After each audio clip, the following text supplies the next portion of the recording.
Hey guys, welcome back to the Salt and Light podcast. This is our study in Ecclesiastes part 2, Our Work and God's Work. We're going to be looking at Ecclesiastes chapter 2, verses 1 through 26. All right.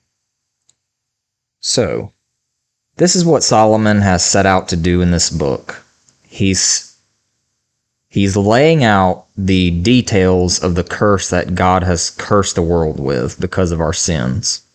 Now, in the beginning chapter in verse 12, he says, I, the preacher, was king over Israel in Jerusalem, and I set my heart to seek and search out by wisdom concerning all that is done under the sun. This burdensome task God has given to the sons of man, by which they may be exercised. Some translations say afflicted. Now, what I want to point out here is that Solomon knows that his heart, because God has put it in him to seek and search out something of sustenance. Now, he says every man has this task, and it's given by God. It's part of every man's life. Their heart is empty. They know it deep down, and they search for things to fill it with. Now, Ecclesiastes chapter 1, verse 2, and like I said, I'm gonna try to do a quick review of our last video. Now, the cursed life Solomon describes as something that you do to build up something, but it gets knocked down, and you have to rebuild it, and it gets knocked down, and it's like a continual cycle. I'm going to nickname it the loop. And he gave us a bunch of examples of what this loop looks like. The first example he gives is the sun. It rises, goes around, and then sets. And then he gives us the wind. He says it goes from the north, goes all the way around the globe, and then comes from the south, goes to the north, just in a continual circle. He also says the rivers fill the sea, and then they go back on their circuit and start right back where they were. And then they go down, fill the sea, and back again. And then he also says the generations come and go. So man is born, they grow up, they get old, they die, and then their children do the exact same thing, and it's just on a continual loop. Another thing that's on a loop is our desires and our passions. We feel hunger, we go seek the food out, we consume the food, it is expelled, and then a couple hours later you're hungry again. And then you go seek out the food, and you see what I'm getting at here? Another example of this is keeping dishes clean at your home. They're clean. You take them out of the pantry, you dirty them, you put it in the sink, wash them, and put it back in the pantry. Take them out, do the exact same thing. Dirty them, wash them, put them back in the pantry. Another example of this is laundry or driving to work. You have to fill up your car, you go to work, the gas runs out, you fill it up again, and you have to go to work every day. Continual grind. All right. Now he says all of this he calls it the vanity of vanities. In Ecclesiastes chapter 1, verse 2, he says, vanity of vanities, all is vanity.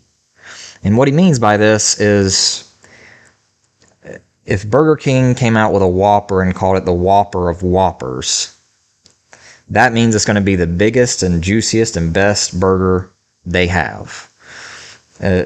Same thing here. He's saying that this is the ultimate vanity. And what is? Everything is. And then he follows that up by saying, what profit has a man from all his labor in which he toils under the sun? He's basically saying we don't really get anything out of anything that we see. And that's part of the curse. Now in verse 11, he says, there is no remembrance of former things, nor will there be any remembrance of things that are to come by those who will come after. And basically what he's saying by that is people typically don't remember history. You ever hear this saying that history is doomed to repeat itself? That's because we're focused on this life and what our best ideas are. And we don't realize that these ideas have already been tried. Here's an example. There's capitalism, socialism, communism, all these isms that have been tried before and have failed, yet when there's new generations, they feel like they've got a new idea and let's try it out, and they don't realize it's already been tried and failed. And that's a good example of what he's saying here, that there's no remembrance of former things. It's like every generation that is birthed forth basically thinks that all their ideas are new, but what they don't realize is it's been already in times before them. All right, and he also says in the first chapter, this is a real important verse. He says, what is crooked cannot be made straight. And that is referring directly to the curse. Only the curse that God has set on us cannot be lifted, is what he's saying. And then he also says, what is lacking cannot be numbered. And what he's saying is everything, all the things that don't satisfy the yearning in your heart for something that your heart doesn't even know what it is it's yearning for. He's saying it can't be numbered how many things don't fill that need in your heart. Everything is lacking. Nothing has substance. And it's everything. Now, Isaiah chapter 24 says this in verse 1. It says, behold, the Lord makes the earth empty and makes it waste, distorts its surface, and scatters abroad its inhabitants. So this curse is done by the Lord. It can't be reversed. He makes the earth waste. He makes it empty, and he distorts it. He makes it crooked. There's no straightening that out. Not by us, anyway. All right, so in chapter 2, he's going to start exploring what will fill my heart. Now, he's kind of already gave us a mini conclusion in chapter 1. But now he starts in chapter 2. We're going to start in verse 1. It says, I said in my heart, come now, I will test you with myrrh. Therefore, enjoy pleasure. Now, that word mirth is basically entertainment expressed by laughter. So it's basically being merry, laughing, yucking it up, enjoying wine, getting drunk, things like that.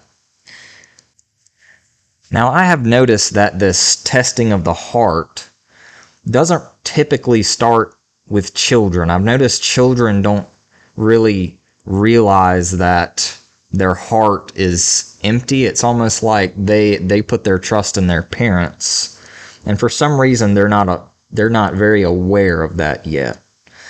Usually this seeking out, this heart testing that Solomon is talking about here usually happens in your teen years, but especially in the young adult years, whenever they start working and kind of realizing that their hands aren't really, what they do in their work isn't really going to stay.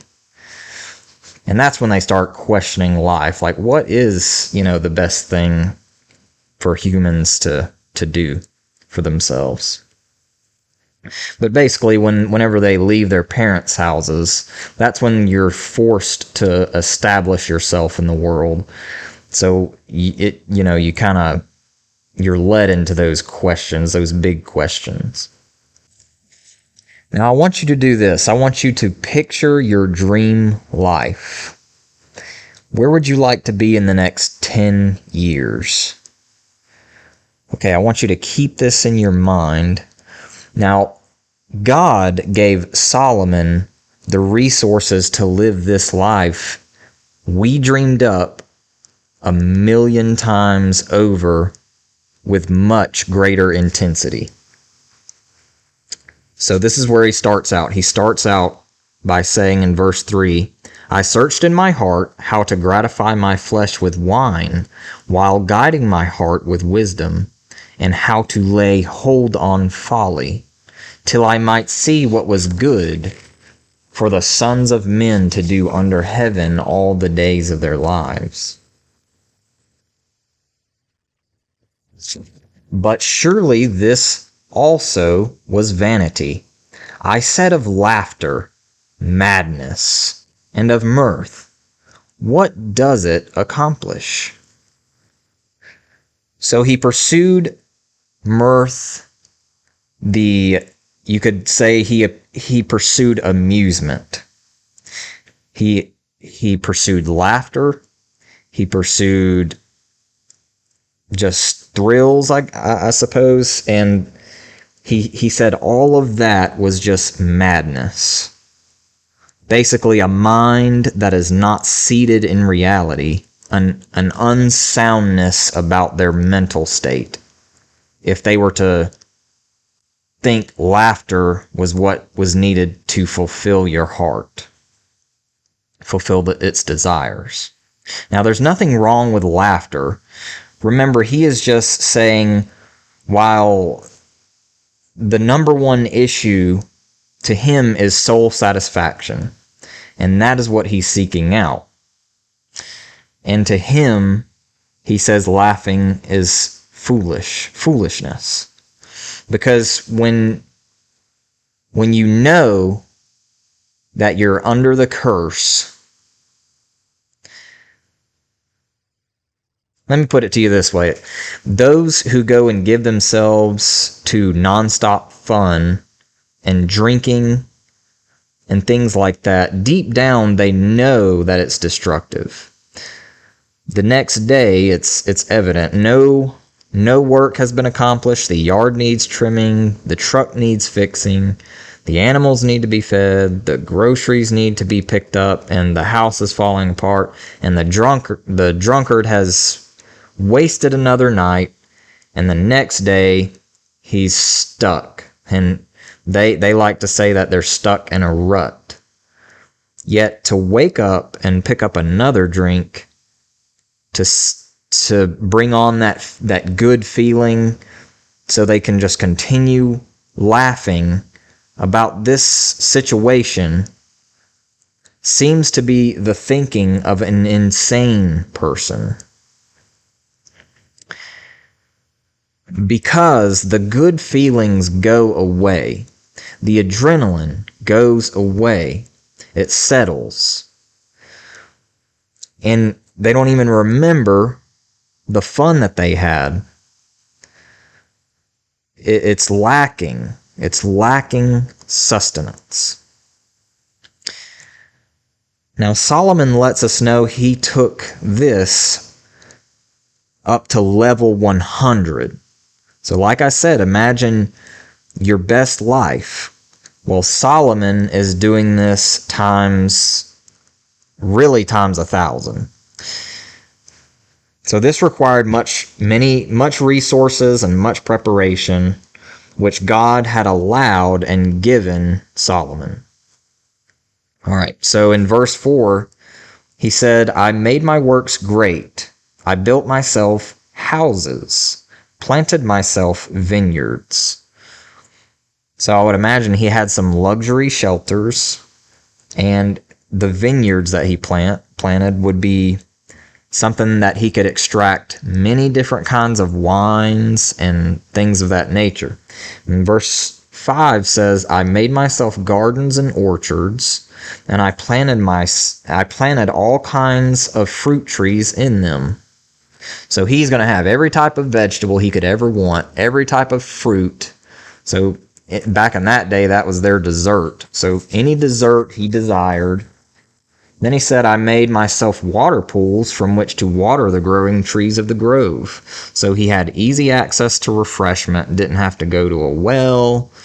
And then all his trees and plants were in tip-top shape because the water was right there. And then he said, I acquired male and female servants and had servants born in my house. So no chores if he didn't want. He could have the servants take care of all that. He said, yes, I had greater possessions of herds and flocks than all who were in Jerusalem before me. So I would imagine Solomon had the finest clothes. He had cheese, milk, steaks, just the finest food you can imagine. Verse 8 says, I also gathered for myself silver and gold and the special treasures of kings and of the provinces. So every treasure known to man he probably had. His throne, if you read in 1 Kings, was ivory overlaid in solid gold. And gold was so common in the day of Solomon that silver was almost worthless. All right, so he continues. He says, I acquired male and female singers, the delights of the sons of men, and musical instruments of all kinds. So he basically had a live band 24/7. Can you imagine that? We have something similar, but not a live band.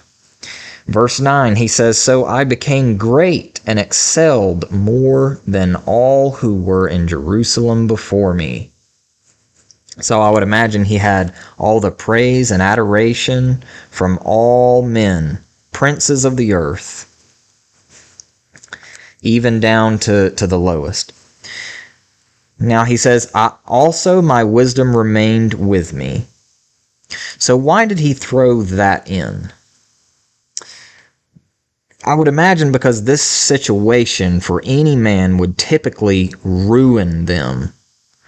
They would become prideful, arrogant, thinking they were the best thing since sliced bread. You could also imagine that in their minds, they could see themselves as, I am God on earth. I can do anything I want. Everybody respects me. And I can see how it would go to somebody's head. It would certainly go to mine. All right. So he continues. Oh, also, let me point out, in the beginning, he says that, or if you read in 1 Kings, Solomon asked God for wisdom, and God said that he would give him wisdom. So that could have been another reason he said, my wisdom remained with me. All right, in verse 10, he says, whatever my eyes desired, I did not keep from them. I did not withhold my heart from any pleasure, for my heart rejoiced in all my labor, and this was my reward from all my labor. Okay, so right here he points out, while I was doing these things, my heart rejoiced in the labor. And he realized, he recognized that this was his reward for his labor. And that's something that the Lord gives us, pride in our work. God expects us to work, and when we do, there's nothing wrong with enjoying your job. However, there was a problem with this, because we read in verse 11, he continues, he says, then I looked on all my works that my hands had done, and on the labor in which I had toiled, and indeed all was vanity and grasping for the wind. So at first he says he rejoices in his labor, and you're like, okay, well here's a little break from all the depressing stuff. Well, then he said, he used the word then, all my works I realized were vanity. And then he said there was no profit under the sun. Now, a really good way to look at this is if you're a man, imagine going and cutting your lawn. Now, to me, cutting the lawn is enjoyable. It smells good, and after you get it cut, you step back, look at it, and you're like, wow, that's beautiful. However, 2 weeks later, it's going to be grown up again. You're like, oh, well, yeah, I guess it's time to mow again. So you go and mow again. And then, a couple weeks later, you got to do it again. And then it starts getting old, But the point is, it didn't really profit because it just undid itself. It's what you have, the beauty that you have put there became ugly again. And that is another thing that is on the loop. But while you're in it, while you're mowing, it's nice, it's enjoyable. And that's kind of what he was getting at there.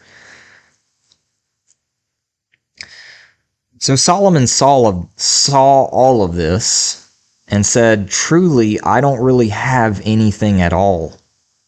Either Solomon needs a good slap or it's true. All the things people want from life doesn't satisfy.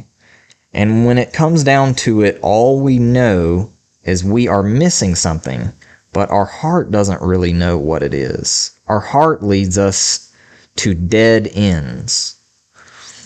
When we are unhappy, usually we think to ourselves, if only I had this item, I would be happy. That is the leading of our heart. Solomon is trying to stop us on the path, and he's trying to tell us to go back. It's a dead end. So that was his conclusion with pursuing non-stop pleasure. He's saying, go back, not worth your time, it's a dead end. Now he says in verse 12, Then I turned myself to consider wisdom and madness and folly. For what can the man do who succeeds the king?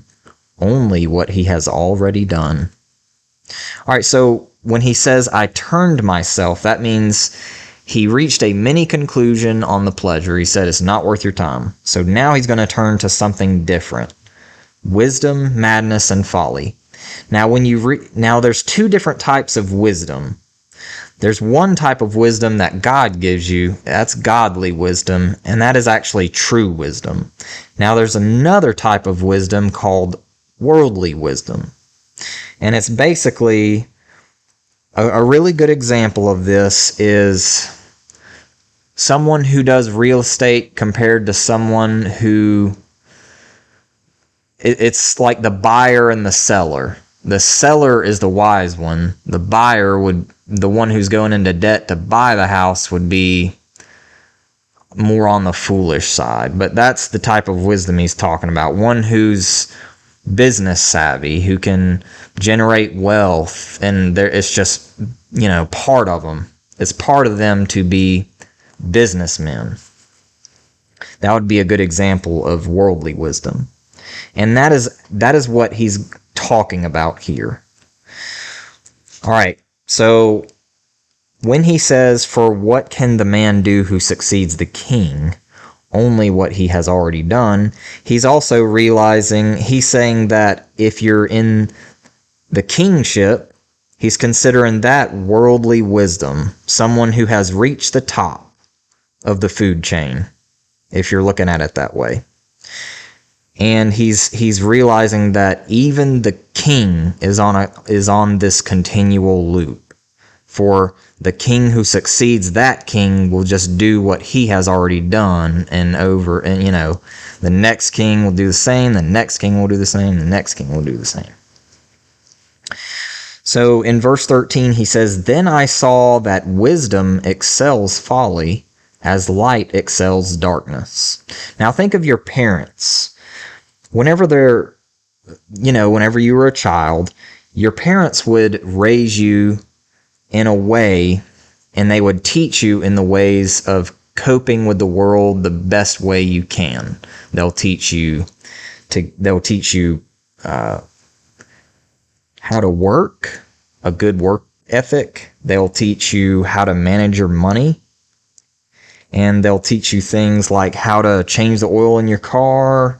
But they do this because they're trying to light your path. They probably had the moment where they were driving their car down the road and the engine blew up because they didn't take care of it. Or they probably had the moment where they didn't save their money, and when a rainy day came, they were shipwrecked. They had no way out of it.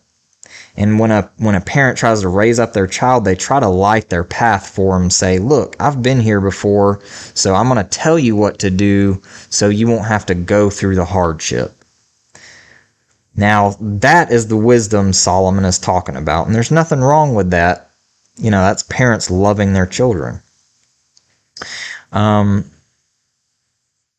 I want you to imagine a ship with little buoys floating in the water. It's real foggy. There's buoys floating in the water, and they're lighting up. If you follow those, you'll be in calm waters the whole way until you get to your destination. As opposed to the ship who decides not to follow those, goes and takes its own course and ends up in the storm and then shipwrecked on the rocks.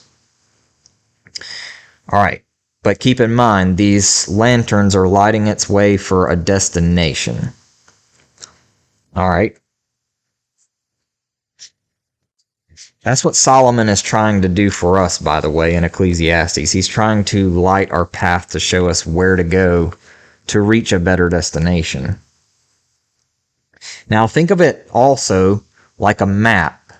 Like somebody handed you a map. They said, I have walked this path. Here you go. If you take this path and avoid all these pitfalls that I've marked out on here that I myself have experienced, if you follow it, you'll only get the good stuff. You will avoid the bad stuff, and you will reach a better destination.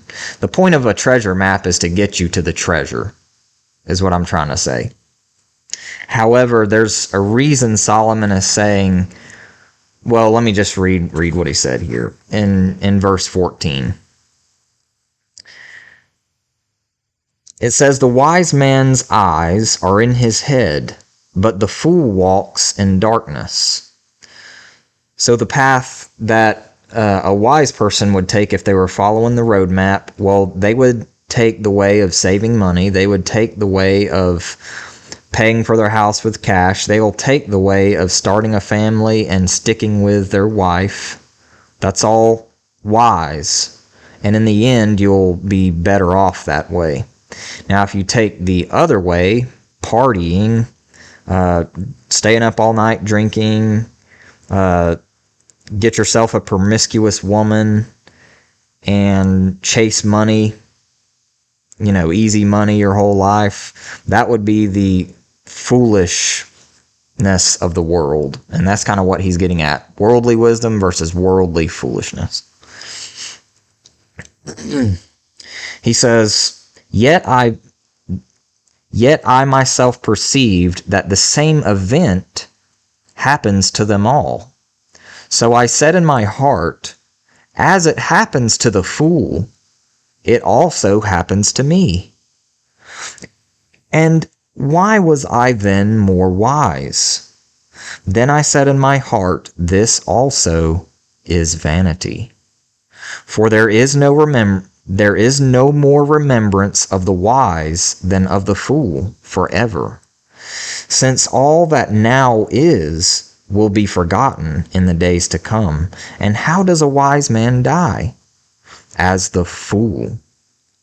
So what he's getting at here is, yes, if you take, the two paths that I just laid out, the foolish versus the wise, if you take the wise path, yeah, you'll end up with a house and a family and you won't struggle as bad. But what is your destination? The purpose of a treasure map is to get you to the treasure. Well, what if the destination leads to death? Okay, well, look at the other side, the fool. The one who chased after money, went after the promiscuous women. Well, he reaches the same destination. Death. He'll be buried 6 feet under. Everybody will. Now let me read you a passage from Isaiah chapter 24. This is the Lord speaking. It says, "And it shall be, as with the people, so with the priest, as with the servant, so with his master, as with the maid, so with her mistress, as with the buyer, so with the seller, as with the lender, so with the borrower, as with the creditor, so with the debtor." So notice he's making a contrast between peoples here, the wise of the world versus the foolish of the world. Then he says, "The land shall be entirely emptied and utterly plundered, for the Lord has spoken this word. The world languishes and fades away. The haughty people of the earth languish. The earth is also defiled under its inhabitants, because they have transgressed the laws, changed the ordinance, broken the everlasting covenant. Therefore, the curse has devoured the earth, and those who dwell in it are desolate." Now, this passage in Isaiah makes perfectly clear the point Solomon's trying to make here. This worldly wisdom isn't really wisdom at all, because at the end of the treasure map, you don't get treasure, you get death. It doesn't matter which path you take. So is that true wisdom? Is that wisdom at all? Same destination. So he goes on in Ecclesiastes chapter 2, verse 17. "Therefore I hated life, because the work that was done under the sun was distressing to me, for all is vanity and grasping for the wind. Then I hated all my labor, in which I had toiled under the sun, because I must leave it to the man who will come after me." So basically what he's saying is here that death makes life meaningless. All your labor is for nothing. It's whenever you go back in Genesis to where it tells you what the curse is. It says man will work by the sweat of his brow. The ground will produce thorns and thistles. And then he says that you, at the end of your life, will return to dust. You were made from dust, and you will return to dust. So everything you ever did will be swallowed up by the earth, including yourself. Okay. Now remember, he is looking at life without God in the picture.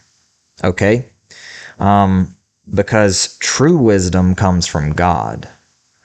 And if you imagine the treasure map ending at the X being your gravestone, well, you can imagine some more dots coming off of the page, so to speak.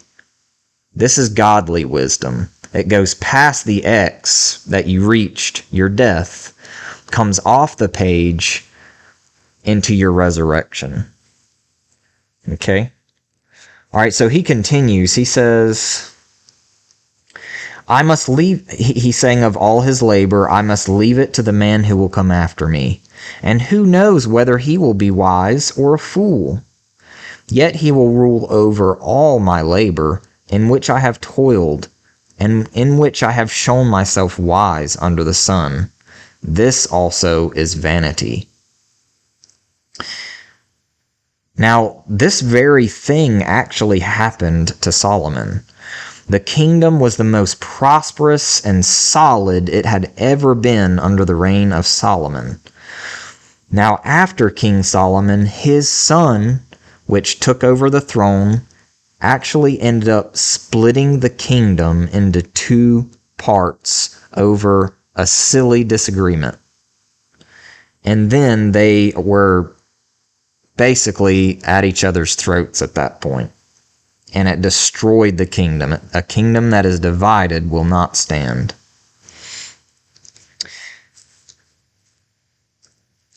Now, Solomon is recognizing that even with all of his power, he is a slave, because his work is only for the curse to consume. And in this way, he truly doesn't partake of it at all. In verse 20, he says, "Therefore I turned my heart and despaired of all the labor in which I had toiled under the sun. For there is a man whose labor is with wisdom, knowledge, and skill. Yet he must leave his heritage to a man who has not labored for it. This also is vanity and a great evil." So you notice at first he's talking about himself. Then he repeats the same type thing, but now he's talking about another man. So maybe this kind of shows that he has empathy towards others who are basically experiencing the curse with him. He realized he was experiencing the curse, but then he's like, oh, and all these other people are as well. They're all experiencing the curse. So he continues in verse 22, "For what has man for all his labor, and for the striving of his heart with which he has toiled under the sun? For all his days are sorrowful, and his work burdensome. Even in the night his heart takes no rest. This also is vanity." So the bottom line here is, he says, once you complete all your works, what is your ultimate reward? Well, everything you've ever worked for will be taken from you. The wages of sin is death. So is that a reward? Does being wise avoid that? Worldly wisdom? Knowing how to make money? Having money in the bank? Does that help you avoid your death? No. Now when he says, even in the night his heart takes no rest, he's saying, well, let me read Deuteronomy chapter 28. This passage kind of gives us some insight. This is God speaking. He's speaking about the curse. So compare Solomon's description of the curse with God's description of the curse. God says, "You shall find no rest, nor shall the sole of your foot have a resting place. But there the Lord will give you a trembling heart, failing eyes, and anguish of soul. Your life shall hang in doubt before you. You shall fear day and night and have no assurance of life. In the morning you shall say, 'Oh, that it were evening!' And at evening you shall say, 'Oh, that it were morning!' Because of the fear which terrifies your heart, and because the sight which your eyes see." So your heart's going to be in a continuous longing state, never at rest. We may not see it, but what underlines this unsatisfaction?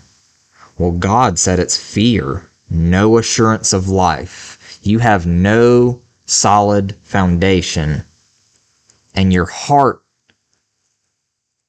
it's not that your heart knows it, it's just you feel it. It was put inside of you.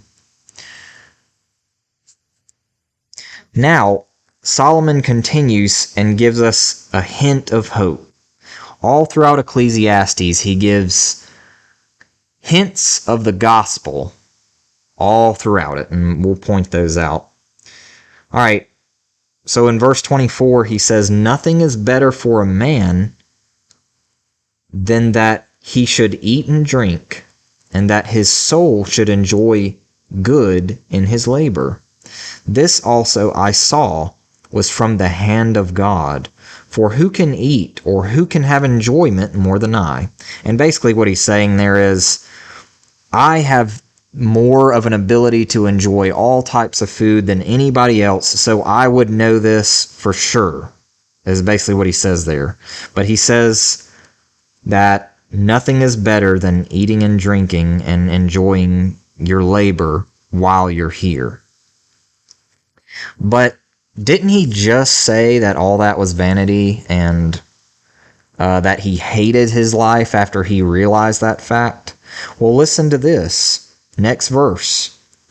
"For God gives wisdom and knowledge and joy to a man who is good in his sight." So how are you good in God's sight? We already know that we're not good in God's sight. That's why we're under the curse in the first place. Well, you're good in his sight when you're made good by Christ's sacrifice for you. So if you're good in his sight, he will give you joy. And why would we have joy? Because when you have Christ as your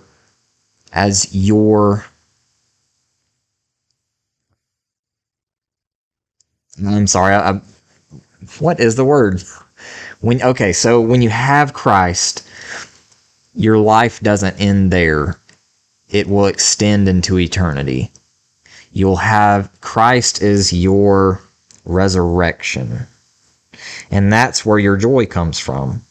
Now the verse continues, it says, "But to the sinner he gives the work of gathering and collecting, that he may give to the one who is good before God." Now, do you realize how this ties into everything he just said? It says, "But to the sinner he gives the work of gathering and collecting, that he may give to the one who is good before God." Now, what is all that we just read? He was saying, I work, and I have to give it to the next guy. I have to give it to the next guy. And then he just sums it up right here. He says the sinner, that is his lot. The sinner is the one who remains under the curse.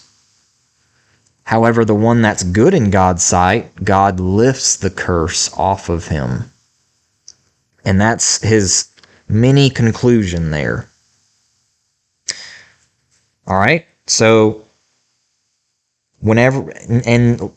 after he says this about the sinner, he says this also is vanity and grasping for the wind. So he's saying this part about the sinner, gathering and collecting, that is vanity.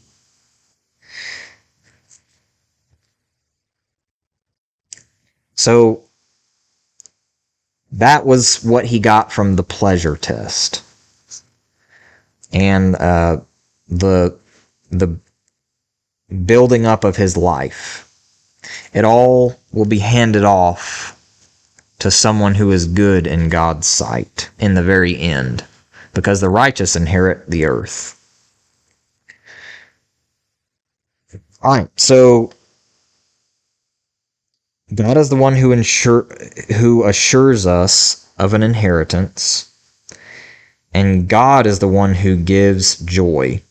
If you don't know God and you don't have a relationship with him and you're not his son and you're not in his kingdom, you're basically going to be in the midst of sorrow your entire life, because there's no hope at the end of that road.